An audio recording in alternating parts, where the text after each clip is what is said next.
Assalamu alaikum wa rahmatullahi wa barakatuh. Bismillahi walhamdulillahi wassalatu wassalamu ala rasulillahi wa ala alihi wa sahbihi ajma'in. I want to start off by telling you that whenever Allah has taken something away from you, if you do what He's told you to do, He will always replace it with something better, no matter what. He will always replace it with something better. You need belief, conviction in Allah subhanahu wa ta'ala. You need to be steadfast and you need to keep going. So you don't give up, number one. You ensure that you're connected with your Maker at all times. And you make sure that you have the conviction within you that Allah Almighty will replace it for you with something better. In fact, when Allah has taken something away from you, no matter what it was, it is better for you. Now that's a tough one to hear, especially if you've lost a limb, or you've lost a loved one, or you've lost a job or wealth or something to whatever it might be, like a fire has eaten up maybe your home. May Allah protect all of us. How can I stand here and say that you need to believe as a believer it was better for you? Well, I'm going to explain. From a worldly perspective, we will look at it and say, that was not good for you. That was very bad, terrible, and so on. However, at hindsight, when you think of the whole purpose of why you're on earth and how you're going to end up, can I ask you a question? How old are you? 16. How old would you like to be when the angel of death comes to you? You have no clue. Okay, let me word it in a more palatable way, in a less harsh way, okay? How long would you like to live? How many years? 70 years? No, that's a bit too little, because I'm almost there. But anyway, what I want to say, let's say, for example, 100 years. I mean, it sounds unreasonable, but there's nothing unreasonable for Allah subhanahu wa ta'ala. It's okay. I want to live for 100 years, for example. Okay, then what? Then what's going to happen at 100? If Allah gives you life for 100, what happens at 100? You're going to go back to Allah. So everything you had on earth, what happened to it? It stays here. What about the people you met here? What happens to them? Part of them stays here. What happens to them? Yes. They go to Allah as well at some point. They've either gone before or they're going to go later on. Do you understand what I mean? So when you finally go back to Allah, people will be crying, right? They're either crying because you were a pain and they're so happy that you're gone, or they're crying because you were such a lovely person and they're going to miss you, right? But you are actually gone to where you're supposed to be going. And there is no one on earth that is not going to go. Not one. That goes to show you this world is temporary. I'm standing in front of you. I ironed my clothing. You can see the little beak here on my scarf. I made sure that my bisht is fine and it's well. I made sure that I'm okay. I have a beautiful ironed thobe and I've got my shoes that's matching in color with my white socks and whatever else. And this young man is impressed with all of that. Alhamdulillah. You better say Allahumma barik. MashaAllah. Anyway, so to be honest with you, that's all going to be left behind. When I die, they're going to enshroud me in a kafan, shroud, right? Few pieces of cloth and I'm gone. They know the person's gone, but he's gone. Either burnt beyond recognition, may Allah grant him Jannah, may Allah grant him the rank of martyrdom, or drowned in the ocean, no trace, or lost. A few days ago, someone fell into a drain in Malaysia. No trace of this person. They were walking and suddenly the pavement just opened and they fell through. I don't know if anyone's seen the news, but what do you tell that family? What do you tell the husband if there was one? Or the children, what do you tell them? How do you explain to them that, listen, mama's not coming back. May Allah grant her Jannatul Firdaus if that is what she believed in. Ameen. So I tell you something. For us, we need to realize ultimately everything is going from this earth. When it goes while we're here, we get so sad. But Allah says, hey, hang on, man. When you came here, you had nothing. When you're leaving, you're going to leave with nothing. It's literally like when you're playing a game, although life is not a game, but I'm giving you an example to bring it closer to your mind only. You make your move. Say, for example, okay, I don't want to name a game, but you can name some in your own mind. You're playing, you're scoring, you're winning, you're becoming, and after that, what happens when the game ends? The game ends, one won, one lost. Few people might have won a bit, some lost, but it's end of game and you carry on and you proceed. You say, this one lost, this one won, and this one lost. Life is different, but from one aspect, it is similar because, just from one aspect, because you need to score as much as you can while you're alive. A day will come when your life will be over, no more scoring, because Allah says, you know what, whatever you did, it comes with you. Now let's see how you did. When you get there, you're going to meet your brother, your father, your uncle, your aunt, whether you like it or not, your in-laws and everyone else, mashallah. You're going to see them there, mashallah. But you're going to have a beautiful heart, so you won't say the right? Because everyone's going to be perfect. Everyone's going to be perfect. In this world, we have something called ghil. We have something called, the ill feeling, right? You have something called the pride. Sometimes the haughtiness. Sometimes you have a bit of hatred, astaghfirullah, between people. Allah Almighty speaks about the hereafter and Jannah in particular, and He says there is no ghil. There is no ill feeling. There is no negative feeling at all. People will be upon perfection. So if you felt perhaps your spouse might have had a few things you could have had better, don't just give up on that spouse. For the worldly purposes, that was the best parent of your child. That was the best person for you. Not everyone's perfect. I'm not perfect. You're not perfect. You have someone, they drop dead gorgeous. Notice how they worded that. I didn't coin that term. What did they say? Drop what? Drop what? Dead. Drop dead. Why drop dead? Why didn't they say come alive gorgeous? Let's be honest. If anything, you come alive, gorgeous, you're just alive now, right? But they said it the other way around, drop dead gorgeous, because one day you're going to have to drop dead anyway. Allahu Akbar. You go into the hereafter, you see someone. In this world, they might have appeared to have imperfections. When you see them in the hereafter, they will be perfect, absolute perfection to your liking. Whoa, I can't wait to see what Allah has kept in store for me. And I'm sure you can't either.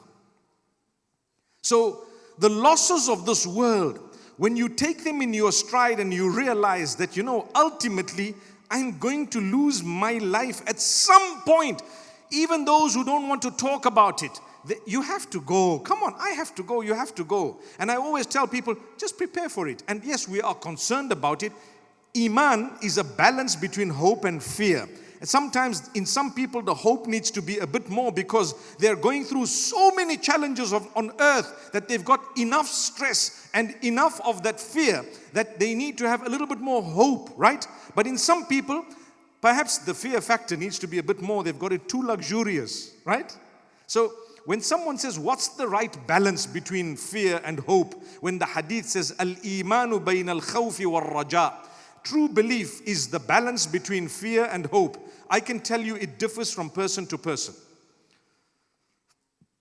You need enough hope to keep you going and to keep you doing and to keep you wanting to connect with Allah. And you need enough fear also to keep you going and to keep you connected with Allah. If you have too much of fear, you might become despondent and you start thinking, Allah's not going to accept my worship. Allah's not going to forgive me. Allah, I'm too far from Allah. Why? You've got too much fear. Someone has spoken to you and depressed you and given you a bit too much, a bit of a dose, too much of fear.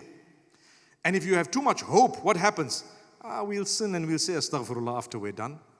People do that, isn't it? Say, brother, what are you doing in the club? He says, but I'm going to go for Fajr just now. Allah will wipe it out. Come on. Sorry, no one's ever said that. I'm just saying, it's just an example. But nonetheless, you need a balance between the two. When someone fears too much, there is a problem. Too much of fear, it does something to you. You can develop, for example, conditions such as OCD. And OCD is not necessarily from that. But at times, that is a contributing factor. When too much of fear. I've seen some people, they listen to some, and listen, You can listen to any scholars who are beneficial, who actually benefit you, and they give you a boost to get closer to Allah. But sometimes some might listen to those who make them feel so non-Muslim, yet they're Muslim. And they make you feel like you are far away from Allah. Your salah is not correct, your zakah is not correct. The way you use the bathroom is nowhere near correct. And so what happens? You go into the bathroom and you don't come out for 2 hours. May Allah cure us. What happened? Too much fear. Come on, you're a human. You're not going to be perfect. It's not going to be so, there's no perfection. There's going to be a few errors and blunders. The hadith has allowed for it. The Islam has allowed for it. Did you try your best? MashaAllah, relieved yourself. You washed in a way that you could and you walked out. A little bit here and there is forgiven. Is what? Is forgiven. Don't go too hard on yourself. Maybe you didn't know this because you've been hearing someone say, it's got to be squeaky clean. In the sense that if there is a single droplet of this, that's it, it's over your salah and your ibadah and your connection with Allah, and shaitan's going to come and the jinn's going, and you're like, So even if everything is clean, you're like, I can't. Why can't you? Because someone has instilled too much of fear in you. On the other hand, when there's too much of hope, the opposite happens. You didn't even wash, brother. You just walked out. Don't worry, man. When the World Cup happened in Qatar, I promise you, one of the big hits was what? Shattaf. Big hit, right? A shower. Let's not lie to ourselves. It is. And it was. Why? Oh, we just found out something. Gosh, there are 2 billion people. Even if there wasn't a shattaf, there was always a little, in Urdu they call it a lota, right? Yeah, it was always there. It was always there. So, but may Allah Almighty grant us goodness. May Allah grant us the balance. The reason I bring up all of this is to show you this religion. Allah is simply preparing you for 2 things. Number 1, to lead a better life filled with greater contentment, cleanliness, purity, goodness, and so on. And thereafter, to have the best life after death. So, the theme of this entire series is the power of worship. You worship Allah, you are not perfect. Allah is perfect. In your salah, in your zakah, in your fasting, in your hajj, in your shahada and so on, you are not perfect. Allah is perfect. You give it your best shot and you understand Allah will accept it. If I've done my fasting as per the teachings to the best of my ability, I'm a human. So therefore, it's okay. Someone says, what do they call it? The nasal drip at the back. When I'm fasting, does that break my fast? So someone says, well, it depends how much it is. Now what happened? You start developing a bit of OC. It happens to a lot of people, even if you're not unwell per se. But you start thinking, oh, I swallowed. I don't know if my fast is valid. Come on, man. You're allowed to swallow. You didn't put anything into your mouth. You didn't munch. You didn't drink something. And so it's okay. The guys are just, scaring you. But the reason why they say, no, it depends how much is because if you can take it out. It's better for you. If you can, for example, remove it in a nice way, it doesn't mean in Ramadan you just hear all the Muslims going, it's not supposed to be that way. Sorry, mind the sound. But you know what I mean. But go easy. When you're in salah, we were there, we worked out the qibla slightly to the left. The hadith tells you of how you need to just face the direction. So even if we faced straight, it was okay. Because why? Slightly to the left, slightly this way, that way. It's fine. But some people are so, they want to know, no, brother, 1 more degree. Okay, no, not this way, this way. Okay, what's the difference? Be controversial. Maybe you never knew it.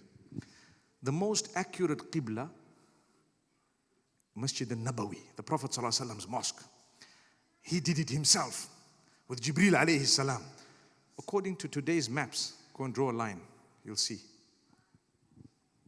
What will you see? Open your maps if you want and check Masjid al-Nabawi. Look at the masjid. Make a line between there and Makkah. It misses it by a few degrees. According to technology.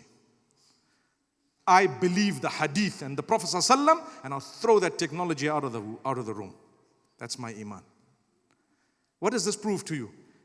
Hey, maybe that technology didn't take into consideration a certain factor that science might discover after 100 years. or 200 years.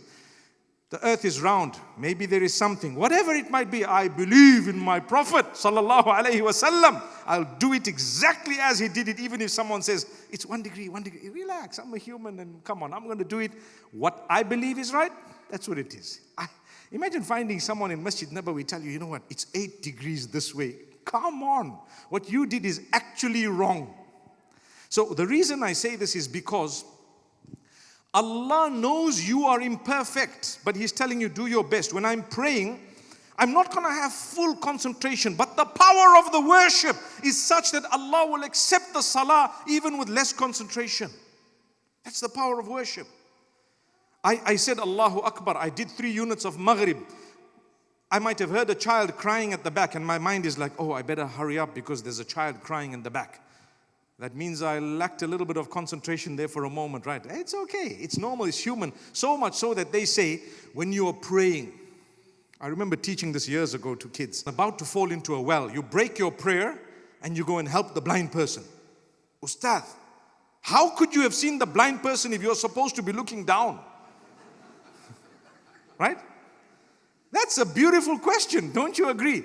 That's because when there's hazard or whatever, you may look up to a degree that does not disturb you, and you don't move your whole head and your face and your whole body. No, you're facing the Qibla. I read one fatwa from a scholar years ago where he said, if your shoes are valued more than certain value and someone is pinching them, you can actually break your prayer and run behind your shoes. I promise you. So that's why in Masjid Nabawi, sometimes back in the day when we used to have the problem in a bigger way, you find people just picking up slippers and walking away. Say, hey, that's my slipper. But I thought you were praying. Hey, hang on. You know what? We are praying. But come on, these are my slippers. I can always pray again. I can always start again. It might not have been ideal. Where was your concentration? Wallahi, not 100%. May Allah make it easy. So the point being raised is, even from a fatwa perspective, from a jurisprudence perspective, you may notice and you will notice things in your prayer. I remember an earthquake that happened in Lombok in Indonesia some time back. May Allah protect them and all of us and grant alleviation and ease to those who really lost everything at the time. Because what happens, we're hearing Brother Rahim raise funds and so on. What happens sometimes is earthquake in Morocco, floods in Libya, everything happens, and some people have lost their entire lives. We've helped, we've assisted. 2 years later, they don't have their lives back, but we've moved on to another problem. It's happening, right? So we make dua for them, and we ask Allah to grant them, and we ask Allah to make it easy for them. In Lombok, when that thing happened, there are videos, CCTVs of the masjid when the earthquake hit. And how could they have been in salah, small shake, and they start running out? I said, hey, I promise you, without the shaking, you would have run out. And you're calling them hypocrites? You are taught by Allah to walk out when your life is in danger. You don't just stand there. But if you are prepared to stand and have faith in Allah that nothing will happen, I'm in the masjid, it's built well, it's the house of Allah, and so on, wallahi, that's up to you. Yes, it's a good level, but sometimes, who knows? We might argue that those who did not run away, if they lost their lives, and by the way, they didn't because that masjid was saved. If they lost their lives, someone might say, well, they're in trouble with Allah because they did not save their lives. And Allah wants you to save your life. Allah wouldn't have wanted you to just remain there when you know that everything's going to fall apart. And the counter argument is, well, they did not know whether it was going to fall apart or not. So it goes this way and that way. Allah knows you're not perfect. Allah says, you know what? Do your best. Worship is such that Allah does not benefit from it. You and I benefit from it. Allah has ordained it and taught it to us in order for us to lead a better life and in order for us to go to a place in the hereafter where we meet our loved ones once again. Yesterday we had an event for sisters in London, and one young girl says, how do I cope with family members like my grandparents who've passed on and so on? And one of the bonuses is that as a believer, you know you're going to meet them. Yes, where will you meet them? Jannah, mashallah. Little girl saying Jannah. MashaAllah. So Allah Almighty knows you're going to meet them just now. Don't worry. Yes, it's sad. I may cry. But Allah gave them a good age. How long did your grandparents live for? Oh, 75 years, 80 years. That was amazing. That was beautiful. That was lovely. Sometimes when a person gets old and they start having pains and they start having health difficulties, may Allah give cure to all those who have health matters and problems. I saw someone with crutches a little bit earlier. May Allah grant them such health that they don't need those crutches. Ameen. But I tell you, when you get to the point where you have health problems, you can't really get up, you're struggling with this and struggling, you will tell yourself, oh Allah, have mercy on me. And you are meaning, oh Allah, take me away when you know it's better for me to go. Because I'm relying on this person, sometimes even to help you go to the bathroom. It's not easy when you cannot see yourself getting better. If you're ill and you're young and you're getting better inch by inch, at least there's a bit of hope that, you know what, one day I'm going to get out of this and I'll be back to normal, or I will not need what I'm dependent on right now because I'm young. But when you're older, what happens? Allah's created a system where you are already starting to think, I need to prepare for the day I'm going to meet with Allah and we're going to be going. And then when you're gone, well, people are going to miss you if you're a good person. But it's okay. We're going to meet them soon. That's Allah. That's Allah.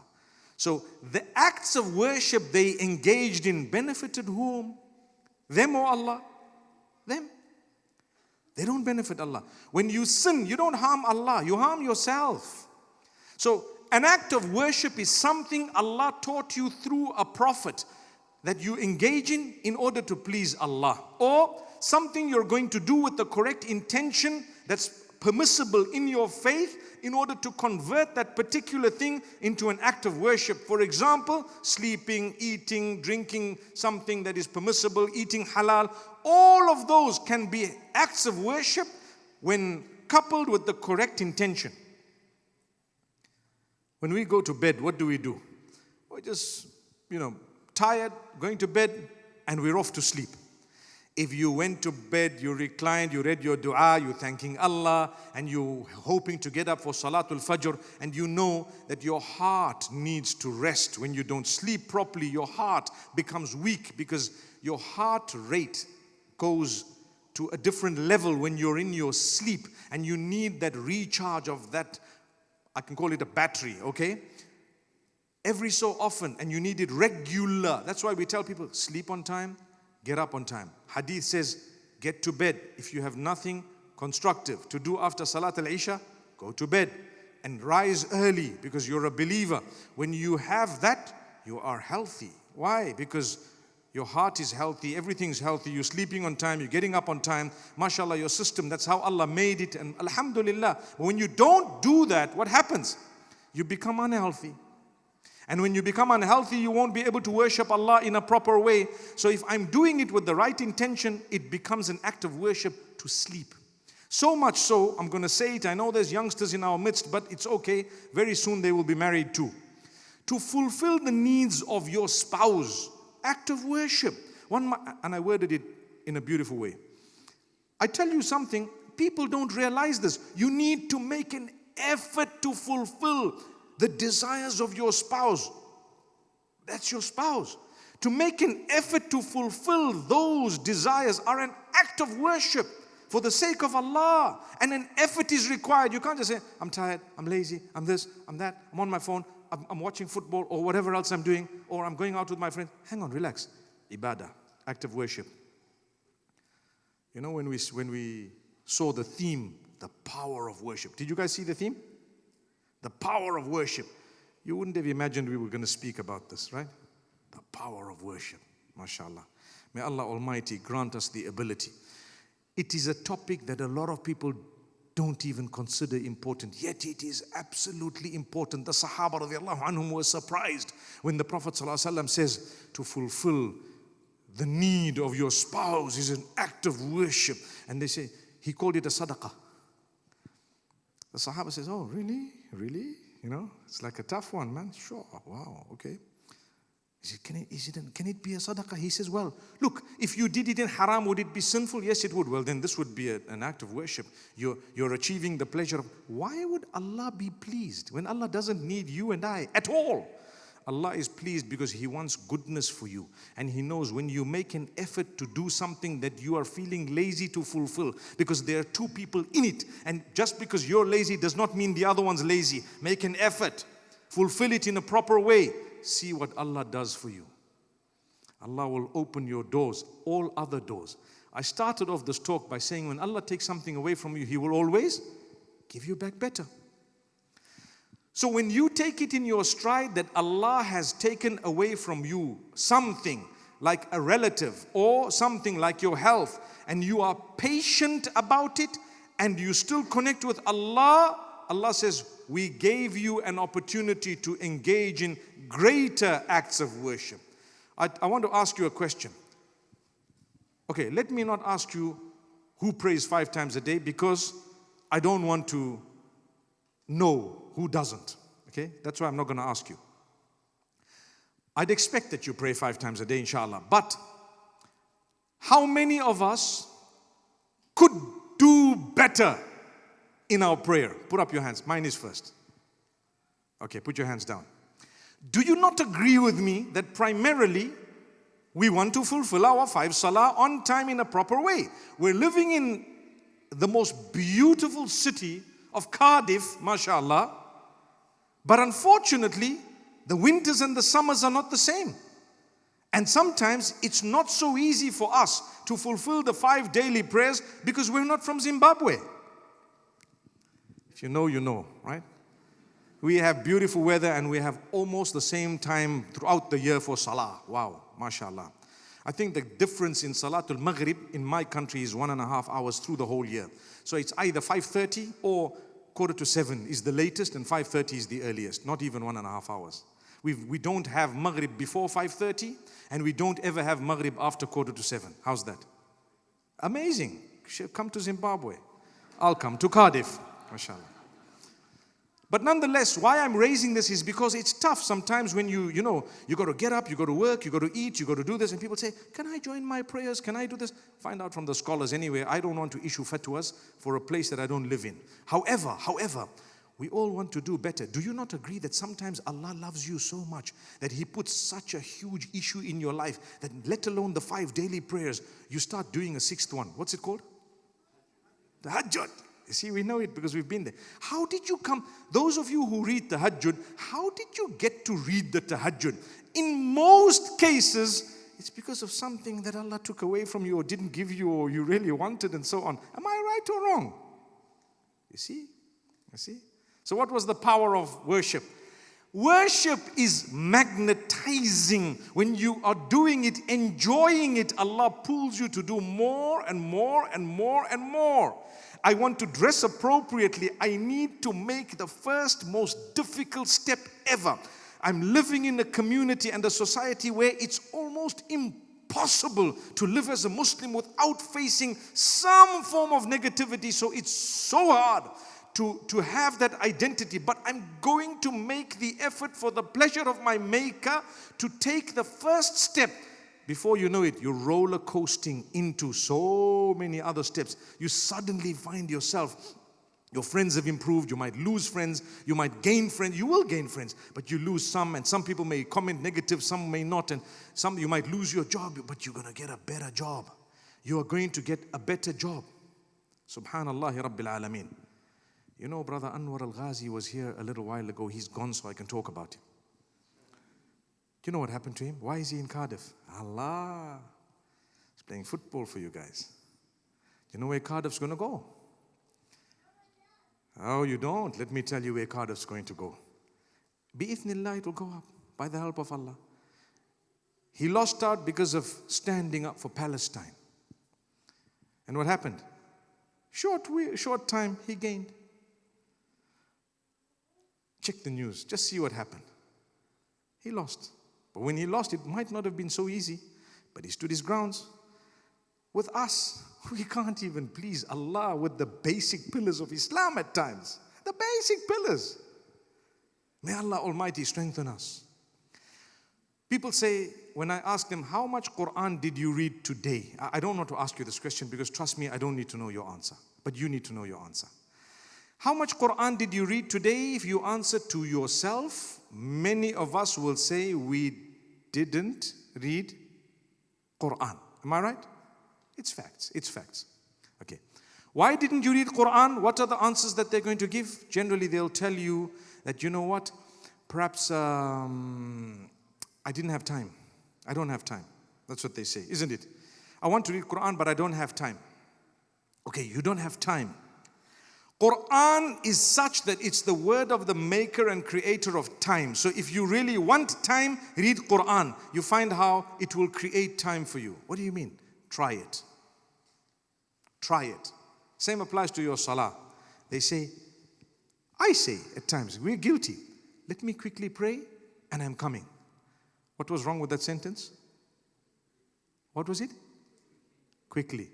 Why quickly? That's my prayer. Say, let me pray and I'm coming. Take out the word quickly. Become conscious of it. Why? My Lord, might be my last prayer. I say, Allahu Akbar, let me take my time. That doesn't mean I must be so chilled and relaxed that half an hour later they're saying, where is she? She's praying. 3 hours later, where is she? She's praying. Okay. No. We're not saying that, but be balanced. Be balanced. However, Allah Almighty has kept it in such a beautiful way that when you read Quran, one verse every day, promise Allah. We made pledges and promises earlier to donate so much, to give daily or monthly. I'm telling you something non-monetary that will bring you back also a beautiful return that's unmatched, that you need. Make time for the Quran in your own way. Push yourself. 1 verse a day. How many verses a day? 1. Guess what will happen? You read the verse, you read the meaning, and you close it and you carry on your app, whether it's Quranly or whatever it might be, any app that you like. Read 1 verse, the meaning, and close it. Next day, 1 verse, the meaning, and close it. Before you know it, you're going to come to verses where you can't just read 1. You're going to read 1, 2 verses and close it. A following day, 1, 2, 3 verses, close it. You're going to start enjoying. What's happening? You are coming to, it's a hadith. You are coming to Allah walking, and He is coming to you rushing. Subhanallah. Subhanallah. You are just making an effort. Although you know you are hard for time, the day you start your day with Quran, you will have so much of blessings in your time that at the end of the day you're going to say, gosh, I achieved so much today. Because you started off with the word of the owner of time. That's why. You started off with the word of the owner of time. He's going to bless your time through that whole day. Did you start off in the morning with prayer and with 1 verse of the Quran? If the answer is yes, I guarantee you, almost a guarantee, that when your day is over, you'll have achieved more than a day where that didn't happen. Why? Because He's the owner of time. So the magnetizing effect, when you started 1, 2 prayers, 3 prayers, it will pull you. You start feeling guilty. I'm not making the 4th one. Or I'm at work, I'm at school or college or whatever, and I've had to do a joining of my. I'm not talking of the jurisprudence ruling. I'm talking of reality of the people. I feel so bad because I'm glad you're feeling bad, because you know what? That's the beginning of the solution to your problem. If you don't feel bad about it, you're not going to solve it. You're feeling bad, you're going to solve it, resolve it. And then what happens? Then you start off with tahajjud. And when tahajjud comes about, it's just you and Allah. Where is everyone? They're sleeping. And what's happening?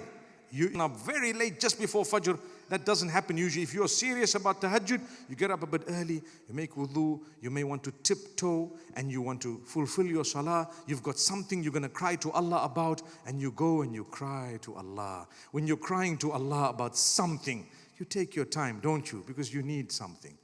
What you don't realize is what you need more desperately is Jannah.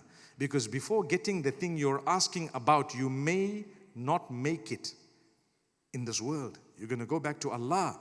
When you go back to Allah, He's going to love the fact that you asked Him about something He was never going to give you with the passion and conviction that you did.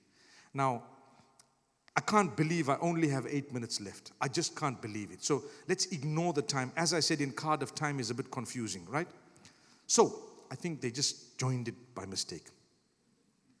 But I can tell you something. What I said, the last sentence is very, very important, because when you cry to Allah to give you something that He knows He's not going to give you, He loves it because of your faith in Him, your conviction in Him. You are asking Allah, oh Allah, get me married to this person. Now Allah knows, sorry to give you the marriage example, but you know, that everyone asks me, please make dua, marry this person. You know, okay, wait, you know what? A lot of the times it may not happen, because Allah knows that person is not who you think they are. Do you know that? So just chill. But nonetheless, you want to marry this person and you're crying. You go for Umrah, you're asking Allah, what are you doing? When you're asking Allah, He knows you're not going to get it, because He doesn't want to give it to you, because He wants to protect you from something you don't know. Maybe that person's not a good parent. Maybe they're going to break your heart and crush it to a billion pieces 3 months down the line. I know of a sister, may Allah subhanahu wa ta'ala grant her ease, she told me, you can give my example in your talk, so I can tell you what happened. 3 years, she was crying and fighting with her folks to marry a certain person, and she was so desperate. And the guy was a decent guy. And I met both of them. And ultimately they said, our parents are really, really lovely people, but this particular matter, something went wrong. They're not seeing eye to eye. And I told her, I said, you know what? I don't believe you should just hurt your parents when they're lovely people. I mean, try to talk to them and again and again and again. And maybe if they're a bit upset and they're arguing and so, no problem, let that happen. But don't do something, especially when there's nothing. Like, the reasons they gave were there. They were relatively, you know, but they don't know this particular person. They're saying, we've got this and this condition. And the guy's family is saying, no way, no conditions. And so 3 years passed. It didn't happen. Until I told his sister, I said, you know what, set yourself a deadline, December. It doesn't happen by this date, just move on. How can I move on? You know, I've invested so many emotions and so on. One wonders what must have happened. May Allah bless you. You're not the first person who's going to have to move on, and you're never going to be the last one. We've all moved on. We've all, notice how I worded that. We've all what? Moved on. When we were kids, we all wanted to do things. We had to move on, man. Come on. Not practical. It happens in life. It's part of life. Move on, move on. You know, you make each other big, big promises, and then when you grow old, you start laughing and say, you know, when I was in grade 2, I remember someone, we made promises we were going to get married. Wallahi, I still remember. And we made promises, and we used to walk back from school together. Would you be my wife? Yeah, you know, and so on. Wallahi, trust me, we didn't even get to grade 7, 8, and we were already out of all of that. What was that? That was just puppy love, you know. May Allah Almighty grant us ease. The point is, this particular example, the sister reluctantly tried to move on, said, okay, the guy got married a little while later, 3 months in, he died in a crash. No. He was murdered. 3 months in, he was murdered. Right? Guess what happened? Very, very sad. Very, very sad. The in-laws decided they want to file a case against the wife that she was involved in all of this. She lost a spouse whom she loved so much, and she also was accused of something she didn't do. Can you imagine how broken she was? And this sister, I didn't know about it. The sister calls me, the first one, and says, this is what happened, and now I know why Allah didn't want me to be in that situation, because His death was always written. I wouldn't have known. But now, if I was in there and I was accused of something of this nature, imagine what would have happened to me. I said, my sister, make dua for it. The matter was solved and everything happened, but I'm just giving you an example why sometimes Allah holds things back. So going to the point of making dua to Allah, going for umrah, crying to Allah and asking Him with conviction, I want to explain something to you that you should never forget today. When Allah knows He's not going to give this to you, and you're crying and you're begging and you're convinced He's going to give it to you, and you keep on crying and He knows He's not going to give it to you, guess what happens? That conviction and dua is such a powerful act of worship, because you are acknowledging the supreme ability of Allah, and He knows I'm not going to give it to you. What does He do in return? Through that, He may just look at only that scenario and tell you, for you is Jannah. For you is what? Jannah. Why? We just watched how you worshipped us and we loved it. All of what you were asking for is besides the point. In the process, you didn't realize that you've actually gotten so close to Allah and acknowledged His qualities, His supremacy, the fact that He's in control, the fact that He can give you the impossible. He said, no, nothing can happen. I'll give you one last example on the same thing. 2 minutes remaining, 2.5, mashallah. I can't believe the time's up, guys. Okay. Oh Allah, grant us more time. Okay. I'm convinced. Guess what? It says 45 minutes. Allahu Akbar. I think they're playing with it, you guys. Anyway, okay. So, Allah understand. Okay, they've revised it to 9 minutes, 52 seconds. Fine. Can I tell you, when people are terminally ill, say cancer, may Allah grant shifa to those who are ill, right? Right? The power of this worship, I'm showing you power of dua, power of any worship, right? Ultimately, I want Jannah. Even if Allah's not going to give me, I'm going to get Jannah because I believed in Allah. Someone's terminally ill and the doctors come and what do they say sometimes? They say maximum 2 months. Have they not said it to some people?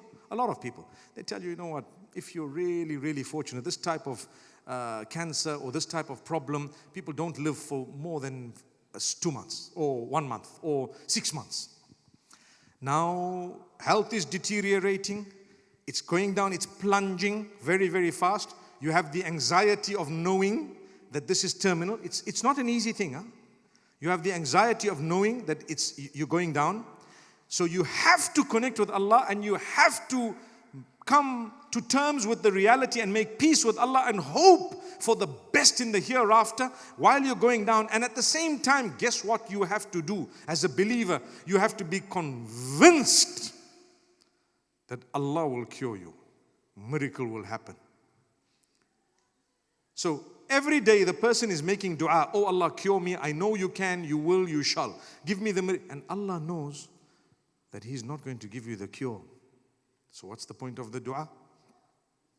The point of the dua is that because of your conviction and how you cried to Allah and believed in His power and His ability and His divine control, He gave you paradise. That's all I needed. That's all I wanted. I mean, I would have died even without that cancer. I would have died whenever Allah wanted me to die, even without disease and sickness. So many people have died healthy, suddenly boom, and next thing they're gone.